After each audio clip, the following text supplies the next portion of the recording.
ನೋಡಿ ಈಗಾಗಲೇ ಚೆಂಗಡಿ ಗ್ರಾಮಕ್ಕೆ ಆಗಮಿಸಿ ಚೆಂಗಡಿ ಗ್ರಾಮದ ಗ್ರಾಮಸ್ಥರಿಂದ ಸಾಕಷ್ಟು ಹೇಳಿಕೆಗಳನ್ನು ಪಡಿತಾ ಇದ್ದೀವಿ. ಜನರಲ್ಲಿ ಆತಂಕ, ಜನರಲ್ಲಿ ಭಯ. ಯಾಕೆ ಅಂತಾರೆ, ಇತ್ತೀಚಿನ ದಿವಸ ಇಲ್ಲಿ ಹುಲಿಗಳು ಗರ್ಜನೆ ಮಾಡ್ತವೆ ಸಾರ್, ಹಾಡು ಹಗಲಲ್ಲೇ ಆನೆಗಳು ಗ್ರಾಮಕ್ಕೆ ಬರ್ತವೆ ಸಾರ್, ಈ ರೀತಿ ಅವರು ಒಂದು ಹೇಳಿಕೆಗಳನ್ನು ಸಲ್ಲಿಸ್ತಾ ಇದ್ದಾರೆ. ಇಲ್ಲಿ ಬಹುಮುಖ್ಯವಾದ ವಿಚಾರ ಏನಪ್ಪ ಅಂದರೆ, ಇಲ್ಲಿ ಮೂಲಭೂತ ಸೌಕರ್ಯ ವಿಚಾರವಾಗಿ ನೋಡೋದಾದರೆ ಸಂಕಷ್ಟ ಇದೆ, ಬಹಳ ಸಂಕಷ್ಟ ಇದೆ. ಯಾರೂ ಸಹ ಆಸಕ್ತಿಯನ್ನು ವಹಿಸ್ತಾ ಇಲ್ಲ. ಇದನ್ನೆಲ್ಲ ಗಮನಿಸಿ ನಮ್ಮನ್ನೊಂದು ಸ್ಥಳಾಂತರ ಮಾಡಿಕೊಡಿ, ನಮಗೊಂದು ಸರ್ಕಾರದ ಮಟ್ಟದಿಂದ ಒಳಿತನ ಮಾಡಿಕೊಡಿ ಅಂತ ಒಂದು ಮನವಿ ಹಾಕೊಳ್ತಿದ್ದಾರೆ, ಬೇಡಿಕೆಗಳನ್ನು ನೀಡ್ತಾ ಇದ್ದಾರೆ. ಇದರ ಸಂಬಂಧಿತ ಮತ್ತಷ್ಟು ವಿಚಾರಗಳನ್ನು ಕಲೆ ಹಾಕ್ತೀನಿ. ಇಲ್ಲಿನ ಗ್ರಾಮಸ್ಥರು ಏನು ಹೇಳ್ತಾರೆ ಕೇಳೋಣ ಬನ್ನಿ. ಹೇಳಿ ಬ್ರದರು. ಸರ್, ಇವಾಗ ಅರಣ್ಯ ಇಲಾಖೆಯವರು ಇದಾರಲ್ವಾ, ಇವಾಗ ಬೆಟ್ಟದಲ್ಲಿ ಹುಲಿ ತಿಂತು. ಹೌದು, ಚಿರತೆ ತಿಂತು. ಬಟ್ ನಾಗಮಲ್ಲಿ ಒಂದು ಹುಡುಗ 10 ವರ್ಷದ ಹುಡುಗನ ತಿನ್ಕೊಂಡು, ಅವಾಗ ಯಾಕಂದ್ರೆ ಅಲ್ಲಿ ಸರ್ಕಾರಕ್ಕೆ ಊರ್ ಗಮನ ಇರೋದಕ್ಕೆ ಇಮಿಡಿಯೇಟ್ಲಿ ಡಿಸಿಷನ್ ತಗೊಂಡ್ರು. ಇವಾಗ ನಮ್ಮೂರಲ್ಲಿ ಹಸುಗಳು ಇವಾಗ ಒಂದು ವಾರದಿಂದನೇ 2 ಹಸುಗಳು ತಿನ್ಕೊಂತು. 2 ಹಸು ಹೋಯ್ತಾ? ಇಲ್ಲೇ ಊರ್ ಮಧ್ಯನೇ ಹಿಡಿದಿದೆ, ನಡೀರಿ ಇಲ್ಲೇ ಒಂದು ಮಧ್ಯದಲ್ಲೇ ನಾನು ಬರ್ಬೇಕಾದ್ರೆ ತೋರಿಸ್ತೀನಿ. ಅದು ಹಿಡ್ಕೊಂತ. ಇವಾಗ ಅದರಿಂದ ಅರಣ್ಯ ಇಲಾಖೆಯವ್ರು ಏನ್ ಮಾಡ್ತಾರೆ ಅಂದ್ರೆ ನಮ್ಮನ್ನ ಏನ್ ಮಾಡ್ಬೇಕು ಅನ್ಕೊಂಡಿದ್ದಾರೆ. ಇವಾಗ ಅಕಸ್ಮಾತ್ ಹುಲಿನೋ ಇಲ್ಲ ಚಿರತೆನೋ ಅಕಸ್ಮಾತ್ ನಮ್ಮನ್ನ ತಿನ್ಕೊಂತು ಅಂದ್ರೆ ಸರ್ಕಾರದಿಂದ ಬೆನಿಫಿಟ್ ಬರ್ಬೋದು. ಎಷ್ಟು ಬರುತ್ತೆ? 20 ಲಕ್ಷ ಬರ್ಬೋದು. 20 ಲಕ್ಷ ಬಂದ್ರೆ ಏನ್ ಮಾಡಕ್ಕಾಗತ್ತೆ? ನಿಜ ಹೇಳ್ತಾರೆ. ಇವಾಗ ಬೆಂಗಳೂರು ಕಡೆ ಹೋಗಿರೋ ಇಲ್ಲ ಒಂದು ವ್ಯವಸಾಯ ಮಾಡೋರು ತಿಂಗಳಲ್ಲಿ 50,000 ತಗೊಂಡ್ರು ವರ್ಷಕ್ಕೆ 3 ಲಕ್ಷ ಆಯ್ತು. 10 ವರ್ಷಕ್ಕೆ ಎಷ್ಟು ಆಯ್ತು? 30 ಲಕ್ಷ ಆಯ್ತು. 20 ಲಕ್ಷ ಕೊಟ್ಬಿಟ್ರೆ ಒಂದ್ ವ್ಯಕ್ತಿ ವ್ಯಾಲ್ಯೂ ಏನಾಯ್ತು? ಒಂದ್ ವ್ಯಕ್ತಿ ವ್ಯಾಲ್ಯೂನ 20,000ಕ್ಕೆ ನಿಗದಿಪಡಿಸವ್ರೆ ಅಂತ ಆಯ್ತು. ಅಂದಾಗ 20 ಲಕ್ಷ ಕೊಟ್ಬಿಟ್ರೆ ಆ ವ್ಯಕ್ತಿ ಹಂಗಂದ್ರೆ ಎಲ್ಲರನ್ನು ತಿನ್ಕೊಂಡು 20 ಲಕ್ಷ ಬಂದ್ಬಿಡ್ತಾಗತ್ತಾ? ನಾವು ಬದುಕಿದ್ರೆ ಎಷ್ಟೋ ಸಂಪಾದನೆ ಮಾಡ್ಕೋಬಹುದಲ್ಲ. ಖಂಡಿತ.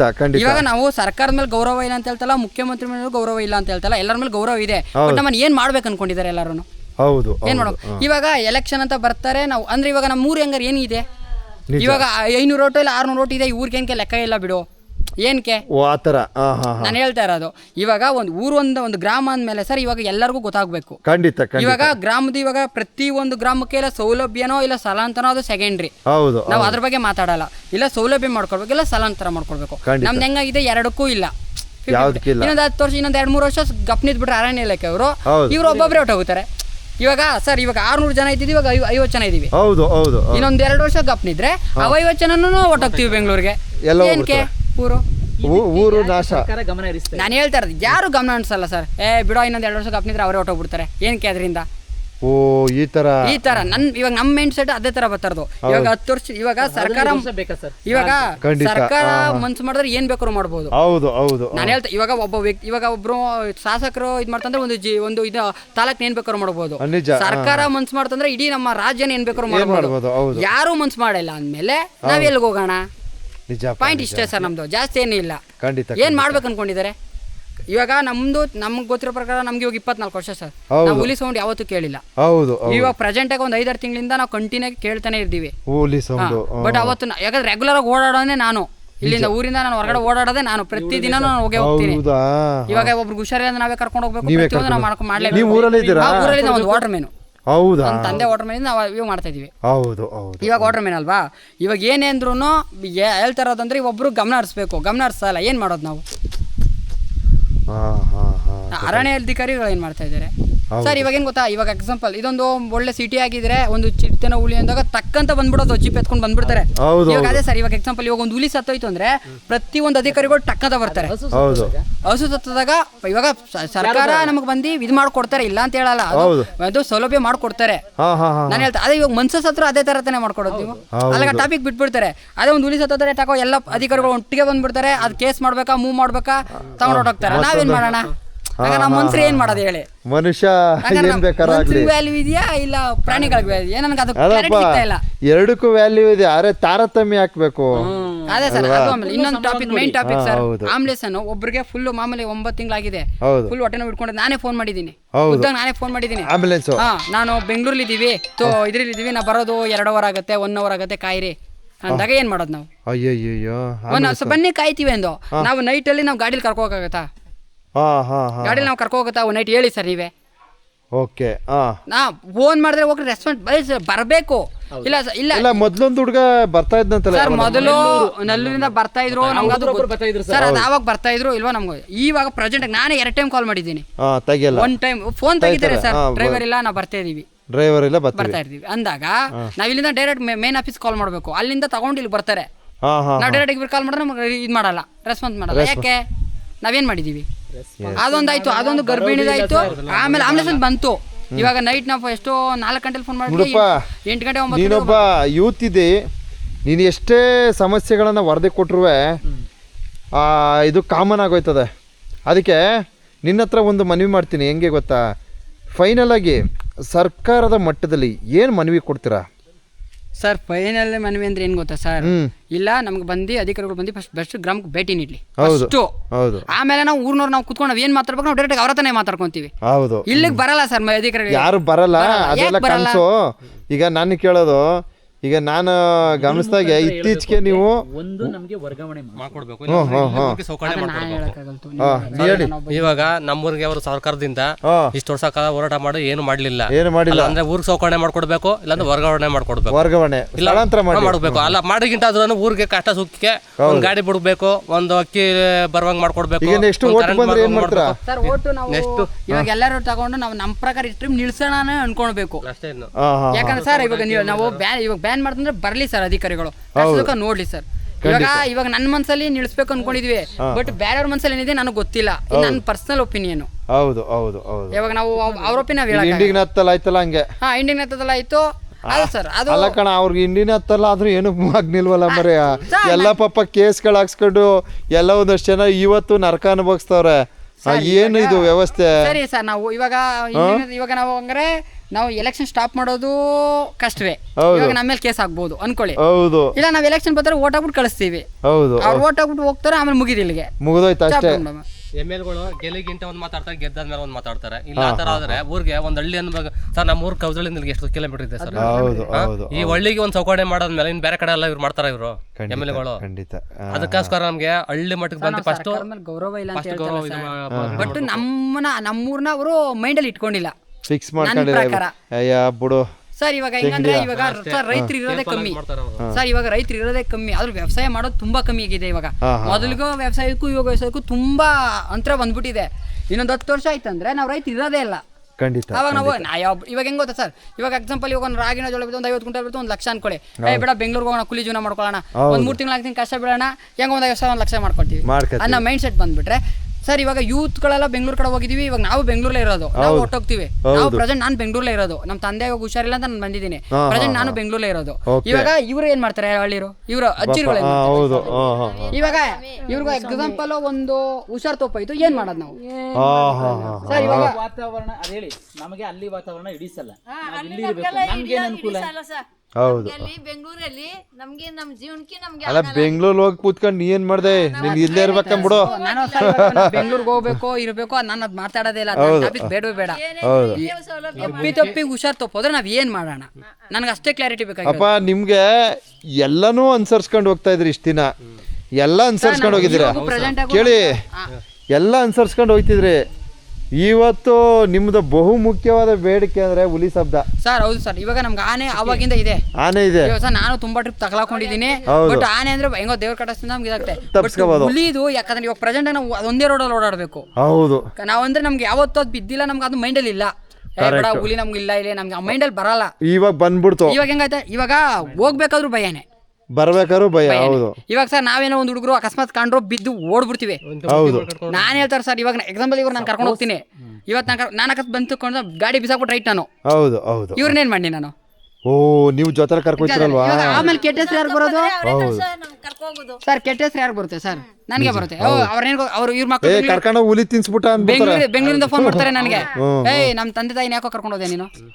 ಇಲ್ಲಿ ಕಷ್ಟ ಅವ್ರಿಗೆ ಗೊತ್ತಿಲ್ಲ ಬೆಂಗಳೂರು ಇರೋರಿಗೆ. ಏಯ್ ಬಿಡೋ ಅವರು ಹುಷಾರಿಲ್ಲ ಅಂತ ನಾನು ಕರ್ಕೊಂಡು ಹೋಗ್ತೀನಿ. ಅಕಸ್ಮಾತ್ ಹೆಚ್ಚು ಕಮ್ಮಿ ಆಗ್ಬಿಟ್ರೆ ಯಾರು ಹೊಣೆ ಒಪ್ಕೋತಾರೆ? ನಾನು ಒಪ್ಕೋಬೇಕಾ? ಓಹೋ, ಈಗ ಮನ್ಸಲ್ಲಿ ಆತಂಕ ಇದೆ. ಇವಾಗ ನಾನು ಅದಕ್ಕೆ ಇವಾಗ ನೆಕ್ಸ್ಟ್ ನಾನು ಕರ್ಕೊಂಡು ಹೋಗ್ಬಾರ್ದು ಅಂತಾನೆ ಅನ್ಕೊಳ್ತಾ ಇದ್ದೀನಿ. ಬೇಡ ಅಂತ. ಇವಾಗ ಯಾಕಂದ್ರೆ ಸರ್ ಇವಾಗ ನಮ್ಮ ಪಾಡ್ಗೆ ಹೋಗ್ತೀವಿ, ನಮ್ಮ ಮನೆ ಬರೆಯೋದು. ನಾನು ಅದ್ರ ಬಗ್ಗೆ ಮಾತಾಡಲ್ಲ. ಒಂದು ಇವ್ರು ಏಜ್ ಅದನ್ನು ಕರ್ಕೊಂಡು ಹೋದಾಗ ಹೆಚ್ಚು ಕಮ್ಮಿ ಆಗ್ಬಿಟ್ರೆ ಯಾರು ಒಪ್ಕೋತಾರೆ ಸರ್? ನಾನು ಒಪ್ಕೋಬೇಕಾ? ಇಲ್ಲ ಸರ್ಕಾರ ಒಪ್ಕೋಬೇಕಾ? ಇಲ್ಲ ಅವ್ರ ಮಕ್ಳಿಗೆ ನಾನು ರೆಸ್ಪಾನ್ಸ್ ಕೊಡ್ಬೇಕು. ಈಗ ಸರ್ಕಾರ ಒಪ್ಕೋಬೇಕಾದ್ರೆ ಸರ್ಕಾರ 20 ಲಕ್ಷದಲ್ಲಿ ಒಪ್ತಾರೆ. 20 ಲಕ್ಷ ಒಪ್ಕೊಂಡ್ರೆ ಸರ್ ಇವಾಗ ನಾನು ಬದುಕಿದ್ರೆ 20 ಲಕ್ಷ ಸಂಪಾದನೆ ಮಾಡ್ಕೋತೀನಲ್ಲ. 20 ಲಕ್ಷ ಅಲ್ಲ 70 ಮಾಡ್ತಿದ್ದೆ ನೀನು ಸರ್. ನಾನು ಬದುಕಿದ್ರೆ ಪ್ರಾಕ್ಟಿಕಲ್ ಹೇಳ್ತೀನಿ ಸರ್, ತಿಂಗಳಿಗೆ 30 ಸಲ ತಗೊಂಡ್ರೆ ಹೊಸ್ಕೊಂಡ್ಲ. ಹೌದಪ್ಪ, ಪ್ರಾಕ್ಟಿಕಲ್ ಯೋಚನೆ ಮಾಡ್ತಾ ಇರೋದು. 20 ಯಾಕೆ 70 ಮಾಡ್ತಿದ್ದೆ. ಇಲ್ಲ 1 ಲಕ್ಷ ಇಟ್ಕೊಂಡ್ರೆ 10 ವರ್ಷಕ್ಕೆ ಎಷ್ಟು ಆಯ್ತು ಸರ್? ಹಂಗೆ ಬೇಡ ನಾನು ಬರೀ ಪ್ರಾಕ್ಟಿಕಲ್ ಬರೀ 20,000 30,000 ರೂಪಾಯಿ. ಇವಾಗ ಹೆಂಗೆ ಬೆಂಗಳೂರಿಗೆ ಹೋಯ್ತು ಅಂದ್ರೆ ಕೂಲಿ ಜನಕ್ಕೆ 20,000 ರೂಪಾಯಿ ಕಮ್ಮಿ ಇಲ್ಲ. ಈಗ ಪಾಪ ಒಬ್ಬಮ್ಮ ಹೇಳ್ತಿದ್ದ ಸುಗ್ಗಿ ಸಂಬಟ ಆ ಚಿರತೆ ಬಂದು ತಿಂದ್ಬಿಡ್ತಲ್ಲ ನಾ ಇಂಡಿಗೆ ನತ್ತಲೆಮ್ಮ. ಅವಾಗ ಅಮ್ಮನವ ಪಾಪ ಮಗು ಮುಂದೆ ಗೋಳಾಡ್ಕೊಂಡು ನನ್ನ ಮಗ ಇದ್ದೀರೆ ಯಾವ DC ಆಯ್ತಿದ್ನೋ ಇಲ್ಲ ರಾಜಕಾರಣಿ ಆಯ್ತಿದ್ನೋ, ನಿಮ್ 20 ಲಕ್ಷ ಯಾವ ಲೆಕ್ಕ, ಅವ ಕೋಟಿನೇ ದುಡಿತಿದ್ನೋ, ಜೀವ ತಂದು ಕೊಟ್ಟಾರೆ ನೀವು ಇವಾಗ ಅಂತ ಕೇಳ್ತಿದ್ರು. ದುಡ್ಡಿಗೆ ಯಾರು ವ್ಯಾಲ್ಯೂ ಕೊಡಲ್ಲ. ಇವಾಗ ದುಡ್ಡಿಗೆ ಯಾರು ವ್ಯಾಲ್ಯೂ ಕೊಡಲ್ಲ, ಮನ್ಸಿಗೆ ಮಾತ್ರ ವ್ಯಾಲ್ಯೂ ಬರೋದು. ಖಂಡಿತ ನಾನು ಇನ್ನೂ ನಮ್ಮ ಊರ್ಲಿ ಆತರ ಏನು ಪ್ರಾಬ್ಲಮ್ ಆಗಿಲ್ಲ ಸರ್. ಆದ್ರೆ ಯಾರು ಒಪ್ಕೋತಾರೆ? ಖಂಡಿತ ನಾನು ಅಷ್ಟೇ ಕೇಳ್ತಾ ಇರೋದು, ಆದ್ರೆ ಯಾರು ಒಪ್ಕೋತಾರೆ? ನಾಳೆ ಇನ್ನೊಬ್ರಿಗೆ ಆಯ್ತದೆ. ಹಳ್ಳಿ ಅಂದ್ಮೇಲೆ ಎಲ್ಲ ಪ್ರಾಬ್ಲಮ್ ಇದ್ದೇ ಇರ್ತದೆ. ನೋಡಿ ಬಂಧುಗಳೇ, ನಮ್ಮ ಚೆಂಗಡಿ ಗ್ರಾಮದ ಗ್ರಾಮಸ್ಥರ ಒಂದು ಹೇಳಿಕೆ, ನಾನು ಸಾಕಷ್ಟು ವಿಚಾರಗಳನ್ನು ಅವರ ಮನದಾಳದ ಮಾತುಗಳನ್ನು ಏನೋ ಸಲ್ಲಿಸ್ತಾ ಇದ್ದೀನಿ ಸಾಮಾಜಿಕ ಜಾಲತಾಣದಲ್ಲಿ. ಮನವಿ ಅಂತ ಸರ್ಕಾರದ ಮಟ್ಟದಲ್ಲಿ ತಲುಪಿಸ್ತಾ ಇದ್ದೀವಿ. ದಯವಿಟ್ಟು ಸಂಬಂಧಪಟ್ಟಂತಹ ಇಲಾಖೆ ಯಾರು ಏನು ಮಾಡಲ್ಲ, ಸುಮ್ಮನೆ ಅದಕ್ಕೆ ನಾನು ಬಾಯಿ ಬಡ್ಕೊಳ್ಳೋದು ಅಲ್ವಾ. ಸರ್ಕಾರನೂ ಸಹ ಏನು ಮಾಡಲ್ಲ, ಯಾವುದೂ ಏನು ಮಾಡಲ್ಲ, ಮಾಡ್ಬೋದು ಅಂತಕ್ಕಂಥ ಒಂದು ನಿಟ್ಟಿನಲ್ಲಿ ಈ ವಿಡಿಯೋನ ಅರ್ಪಣೆ ಮಾಡ್ತೀನಿ. ದಯವಿಟ್ಟು ಶೇರ್ ಮಾಡಿ ಸಹಕರಿಸಿ. ಮುಂದಿನ ದಿವಸ ಏನು ಮಾಡ್ಬೋದು ಈ ಒಂದು ಸಮಸ್ಯೆಗಳಿಗೆ ಗ್ರಾಮಸ್ಥರು ಈಗ ಭಯಭೀತರಾಗಿರ್ತಾರೆ. ನಾವು ಈ ಸ್ಥಳವನ್ನು ಬಿಟ್ಟು ಹೋಗ್ತೀವಿ, ನಮ್ಗೆ ಅನುವು ಮಾಡಿಕೊಡಿ ಅಂದ್ರೂ ಸರ್ಕಾರ ಮಾಡಿಕೊಡ್ತಾ ಇಲ್ಲ. ನಮ್ಮನ್ನು ಏನು ಮಾಡಬೇಕು ಅಂತ ಇದ್ದಾರೆ, ನಮ್ಮ ಮುಂದೆ ಏನು ಮಾಡಬೇಕು, ಇದು ಗೊಂದಲ ಆಗಿಬಿಟ್ಟಿದೆ, ಅವ್ರಿಗೆ ಕನ್ಫ್ಯೂಸ್ ಆಗಿಬಿಟ್ಟಿದೆ. ಈ ಒಂದು ಗೊಂದಲಕ್ಕೆ ದಯವಿಟ್ಟು ಸಂಬಂಧಪಟ್ಟವ್ರು ಯಾರು ಇದ್ದರೆ ಒಂದು ಸಹಕಾರಿಯಾಗಿ ಅಂತ ಒಂದು ಮನವಿ ಮಾಡ್ತೀನಿ ಅಪ್ಪ, ಅಷ್ಟೇ. ಅದು ಬಿಟ್ಟು ಏನು ಮಾಡೋಕ್ಕದು? ಹೇಳಿ ಅಣ್ಣ, ಅದೇನು ಹೇಳ್ತಾ ಇದ್ರಿ? ಎಲೆಕ್ಷನ್ ಟೈಮಲ್ಲಿ ಮಾತ್ರ ಬರ್ತಾರೆ ಸರ್. ಹೌದು, ಆವತ್ತು ಮಾತ್ರ ಇವ್ರಿಗೆ ಗೊತ್ತಾಗುತ್ತೆ. ಆ ಎಲೆಕ್ಷನ್ ಮುಗಿದ್ರೆ ಮತ್ತೆ 5 ವರ್ಷ ತನಕ ಯಾರೂ ತಲೆ ಹಾಕಲ್ಲ, ಏನೂ ಮಾಡಲ್ಲ, ಬರೋದು ಇಲ್ಲ. ಖಂಡಿತ ಹೇಳಿಕ್ ಹೋದ್ರೆ ಆಯ್ತಪ್ಪ ಮಾಡ್ಕೊಡ್ತೀವಿ ಅಂದ್ರೆ ಅವ್ನು ಮಾಡೋದನ್ನು ಇಲ್ಲ, ಮಾಡಲ್ಲ. ಸದ್ಯಕ್ಕೆ ಸರ್ ಇವಾಗ ನಮ್ಮೂರಲ್ಲಿ ಸಾಧಾರಣ 15 ದಿವಸ ತಂಪ ಬರ್ತದೆ. 15 ದಿವಸಕ್ಕಿಂತ ನಾವು ಒಂದು ಹುಷಾರಿಲ್ಲ ಅಂದ್ರೆ ಹೆಂಗ್ ಹೋಗುದು ಸರ್ ಇವಾಗ? ಹೌದು ನೋಡಿ, ಕೊನೆಯದಾಗಿ ಅಕ್ಕವ್ರು ಒಂದು ಮಾತು ಹೇಳ್ತಾರಂತೆ. ಏನು ಹೇಳ್ತಾರೆ ಕೇಳಿ, ಹೇಳವಾ? ಸ್ವಾಮಿ ಹೇಳಿ, ಇನ್ನೇನು ಹೇಳೋದು? ಹೇಳು, ನಿನ್ ಕಷ್ಟ ಹೇಳು. ಇನ್ನೇನು ಸ್ವಾಮಿ ನಮ್ಮ ಕಷ್ಟ ಇಷ್ಟೇ. ಇನ್ನೇನು ಸ್ವಾಮಿ ಹೇಳುವ? ಅಟ್ಟಿಗೆ ಬಂದು ಕಿರ್ಬ ಎತ್ಕೊಂಡು ಹೋಯ್ತದ, ನಾಯಿ ಎತ್ಕೊಯ್ತದ, ನಾಯಿ ಎತ್ಕೊಂಡು ಹೊಟ್ಟೋಯ್ತು. ಆಮೇಲೆ ಹಸು 2 ಹಸ ತಿನ್ಕಂತು ತಿಂತು. ಇವಾಗ ಕಾಡ್ಗೆ ಹೋಗವ್ರೆ ನಮ್ಮ ಯಜಮಾನ್ರು ಹೊಸ್ಕೊ ಹೊಡ್ಕೊಂಡು, ಅವ್ರು ಬರೋ ಗಂಟ ನಮ್ಮ ಜೀವ ಇಲ್ಲ. ಭಯ ಏನೋ ಎತ್ತು ಅಂತ ಗಾಬರಿ ಬಿದ್ಕೊಂಡು ಪಾಡ್ ಬೀಳ್ತೀವಿ. ಯಾವ ಟೈಮ್ಗೆ ಏನಾದ್ರು ಆ ಟೈಮಿಗೆ ಏನು ಅಂತ ನಮ್ಗೆ ಗಾಬರಿ ಸ್ವಾಮಿ ಅವ್ರು ಬರೋ ಗಂಟ. ನಾವ್ ಹಿಂಗೆ ಕಷ್ಟ ಪಟ್ಕೊಂಡು ಶ್ರಮೆ ಪಡ್ತೀವಿ. ಇನ್ನು ಮುಂದೆ ಸರ್ಕಾರದವ್ರಿಗೆ ಏನ್ ಹೇಳ್ಬೇಕೋ ಹೇಳ್ಕೊಳ್ಳಿ. ನಮಗೂ 10 ವರ್ಷದಿಂದ ನೋಡಿ ನೋಡಿ ಸಾಕಾಗೋಗಿದೆ. ಮಕ್ಕಳುಗಳೆಲ್ಲ ದೇಶದ ಮೇಲೆ ಹೋಗಿ ಕೂಲಿ ನಾಲಿ ಮಾಡ್ಕೊಂಡು ಅವ್ರು ಜೀವನ ಮಾಡ್ತಾರೆ. ನಾವಿರೋರಿಬ್ರು ಏನೋ ಮಾಡೋಕ್ಕಾಗ್ಲಿಲ್ಲ ಸ್ವಾಮಿ ನಮ್ಮ ಕೈಲಿ. ಈಗೇನು ನಾವ್ ಇನ್ನೇನು ಮುಂದೆ ಏನು ಹೇಳೋದು? ನೋಡಿ, ಮೊನ್ನೆ ಕೌದಳಿಗೆ ಹೋದೋ ಶನಿವಾರ, ಅರ್ಧ ದಾರಿಗೆ ಹೋದೋ. ಇದು ಹುಲಿ ಅಜ್ಜೆ ನೋಡ್ಬಿಟ್ಟು ಭಯ ಬಿದ್ಕೊಂಡು 2 ಹೆಂಗಸ್ರೆ ಹೋಯ್ತಿದ್ದೋ. 2 ಹೆಂಗಸ್ರೆ ಹೋದೋ. ಹಿಂದ್ಗಡೆ ಬರುವ ಅಂದ್ರೆ ಊರ್ಗಡೆ ಬರುವ ಅಂದ್ರೆ ಆನೆ ಭಯ, ಮುಂದ್ಗಡೆ ಹೋಗುವ ಅಂದ್ರೆ ಹುಲಿ ಭಯ. ನಡ್ಗಾಡ್ಲೆ ನಿಂತೀವಿ. ನಡ್ಗಾಡೊಳಗೆ ನಿಂತ್ಕೊಂಡು ನಾವ್ ಹೆಂಗ್ ಹೋಗಿ ಕೌದಳ್ಳಿ ಸೇರೋದು? ಹುಷಾರು ತುಂಬಾ ಇಲ್ಲ ಅವತ್ತು. ಮನೆ ತಾವ್ ಬಿದ್ದು ಕೈ ನೋವು ಮಾಡ್ಕೊಂಡೆ. 8-9 ತಿಂಗಳಾಯ್ತು. ಕೈ ಕೆಲಸನ ಮಾಡೋಕ್ಕೂ ಆಗೋದಿಲ್ಲ. ಪಂಡ ತಾನಿಗೆ ನಾವ್ ಇಲ್ಲಿ ಜೀವನ ಮಾಡ್ತೀವಿ ಸ್ವಾಮಿ. ಇವಾಗ ನೋಡಿ, ಯಜಮಾನ್ರು ದನಿಗೆ ಹೋಗವ್ರೆ 4 ಕಸ್ಕೊ ಹೊಡ್ಕೊಂಡು ಎಷ್ಟೊತ್ತಿಗೆ ಬಂದಾರ, ಏನ್ ಬಂದಾರ ಅಂತ ಕಾಯ್ತಾ ಇವಿ. ನಾವೇನ್ ಸ್ವಾಮಿ ಮಾಡುವ ಮುಂದಕ್ಕೆ ದಾರಿ? ಏನಾಗಿ ಮಕ್ಕಳು ಬರ್ತಾರೆ, 6 ತಿಂಗಳು 3 ತಿಂಗಳಿಗೆ ಬರ್ತಾರೆ, ನೋಡ್ಕೋತಾರೆ. ಈಗ ನಮ್ ಕಷ್ಟ ಅಂದ್ರೆ ನೋಡೋ ಹುಡುಗ ಕರ್ಕೊಂಡು ಹೋಗ್ಬೇಕು. ಈಗ ನೆಂಟ್ರು ಮನೆಗೆ ಬಂದಾಗ ಬರ್ತಾರೆ, ನೆಂಟ್ರ ಮನೆಗೆ ಬಂದಾಗ ಬರ್ತಾರೆ. ಶನಿವಾರ ಬರ್ತಾರೆ, ಭಾನುವಾರ ಹೊರಟು ಬಿಡ್ತಾರೆ. ತಿನ್ನೋಕ ರಾಗಿ ಎತ್ಕೊಂಡೋದ್ರೆ ಕೌದಳಿಲಿ ಹಸಿಟ್ಟು ಮಾಡಿಸ್ಕೋಬೇಕು. ಕೌದಳ್ಳಿ ಅಕ್ಕಿಗೆ ಬೆಳ್ ಮಾಡ್ಬೇಕು. ಕೌದಳ್ಳಿ ಇಲ್ಲಿ 10 ಪೈಸಾ ಅಧಿಕ ಇಲ್ಲ. ಹೋಗ ಬರ 140 ರೂಪಾಯಿ ಅವ್ರ ಕಟ್ಟಬೇಕು. ಹಸಿಟ್ಟು ಎತ್ಕೊಂಡು ಬಂದ್ರೆ 200 ರೂಪಾಯಿ ಕಟ್ಟಬೇಕು. ನಾವ್ ಎಲ್ಲಿಂದ ಸಂಪಾದನೆ ಮಾಡುವ ಸ್ವಾಮಿ? ಏನ್ 6 ಕಾಸಿನ ಸಂಪಾದನೆ ಇಲ್ಲ ಇಲ್ಲಿ. ನೋಡಿ, ಸಾರ್ವಜನಿಕರ ಒಂದು ಹೇಳಿಕೆ, ನಮ್ಮ ಚೆಂಗಡಿ ಗ್ರಾಮಸ್ಥರ ಒಂದು ಸಂಕಷ್ಟವನ್ನು ದಯವಿಟ್ಟು ಆಲಿಸಿ ಅಂತ ಅವನು ಮನವಿ ಮಾಡ್ತಾ ಇದ್ದೀನಿ. ಈ ಬೆಳಗಾನ ಸಂದಗಂಟೆ ಎಷ್ಟು ಹೇಳಿದ್ರು ಏನೂ ಪ್ರಯೋಜನ ಇಲ್ಲ ಸ್ವಾಮಿ. ನಾವೇನೇ ಪ್ರಯತ್ನ ಮಾಡಿದ್ರೂ ನಮಗೆ ಸಹಕಾರಗಳ ಕೊಡ್ತಾ ಇಲ್ಲ. ದಯವಿಟ್ಟು ಇದ್ರ ಕಡೆ ಗಮನ ಹರಿಸುವಂತೆ ಮಾಡಿಕೊಡಿ ಅಂತ ಒಂದು ರಿಕ್ವೆಸ್ಟ್ ಹಾಕರು. ಅದರ ಮೇರೆಗೆ ಆಗಮಿಸಿ ಇಲ್ಲಿನ ಗ್ರಾಮಸ್ಥರ ಸಂಕಷ್ಟವನ್ನು ಮುಂದಿಡ್ತಾ ಇದ್ದೀನಿ. ದಯವಿಟ್ಟು ಸಂಬಂಧಪಟ್ಟಂತಹ ಮುಂದಿನ ದಿನಗಳು ಯಾವುದೇ ಸರ್ಕಾರಗಳು ಬಂದರೂ ಸಹ ಸಹಕಾರಿಯಾಗಿ ಚೆಂಗಡಿ ಗ್ರಾಮದ ಕಡೆ ಗಮನವನ್ನು ಹರಿಸಿ ಕೇವಲ ವೋಟ್ ಸಂದರ್ಭದಲ್ಲಿ ನೆನಪು ಮಾಡ್ಕೋಬೇಡಿ ಅಂತಕ್ಕಂಥ ಸಂದೇಶ ನೀಡ್ತಾ ಇದ್ದೀನಿ.